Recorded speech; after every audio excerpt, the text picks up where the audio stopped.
उत्तर प्रदेश में विधानसभा चुनावों में 1 साल से भी कम समय बचा है। ऐसे में सभी पार्टियां अभी से अपनी तैयारियों के चुनाव लोगों को रिझाने में जुट गई है।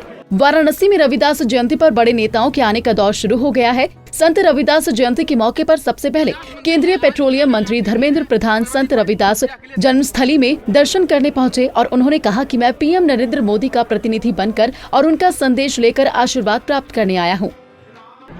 संत श्री रविदास जी की 644वीं जन्म जयंती के अवसर पे मैं माननीय प्रधानमंत्री श्री नरेंद्र मोदी जी की सरकार की प्रतिनिधि के नाते उनकी संदेश लेके आशीर्वाद प्राप्त करने के लिए आज इस पुण्य भूमि में आया हूँ।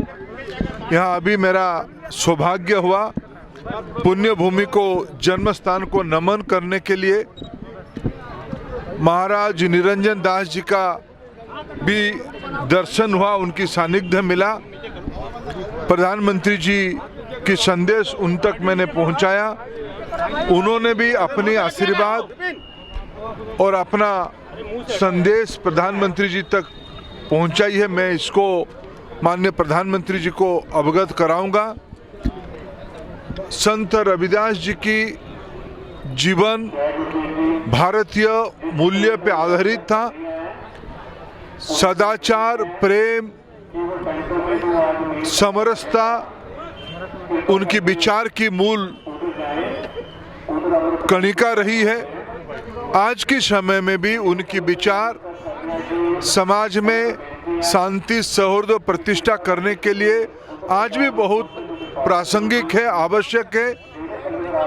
मैं आज की पवित्र दिन के अवसर पे करोड़ों अनुयायियों को, करोड़ों भक्तों को और इस भारतीय विचार से प्रेरित होने के कारण मैं खुद सौभाग्यशाली महसूस करता हूं इस पवित्र स्थान पे आके, और सभी को शुभेच्छा देता हूं कि आज 21वीं सदी को आत्मनिर्भर बनाने के लिए प्रधानमंत्री जी की जो मुहिम चली है उसमें संत श्री की आशीर्वचन, संत श्री की कही गई विचार हमें प्रेरित करेगा। वहीं धर्मेंद्र प्रधान के बाद सपा अध्यक्ष अखिलेश यादव और कांग्रेस महासचिव प्रियंका गांधी भी वाराणसी पहुंचेंगी और आशीर्वाद लेंगे। विपक्षी नेताओं के वाराणसी दौरे पर केंद्रीय मंत्री ने कहा कि संतों के शरण में भारत के सभी प्रबुद्ध जनों को जाना चाहिए। संत की शरण में भारत की सारे प्रबुद्ध जनों को जानी चाहिए। ये अच्छी बात है, सभी लोग संत की शरण में आते हैं। और रविदास जी तो भारतीयता का, भाईचारा का, प्रेम का, सौहार्द का जीता जागता एक विचार छोड़ के गए हैं। समाज के सभी लोग उसमें आनी चाहिए, समर्पित होनी चाहिए। जो लोग आ रहे हैं उनको भी मैं साधुवाद देता हूं। उन्होंने भी इस विचार के प्रति, भारतीय विचार के प्रति उन्होंने भी अपना श्रद्धा, निष्ठा प्रकट किया।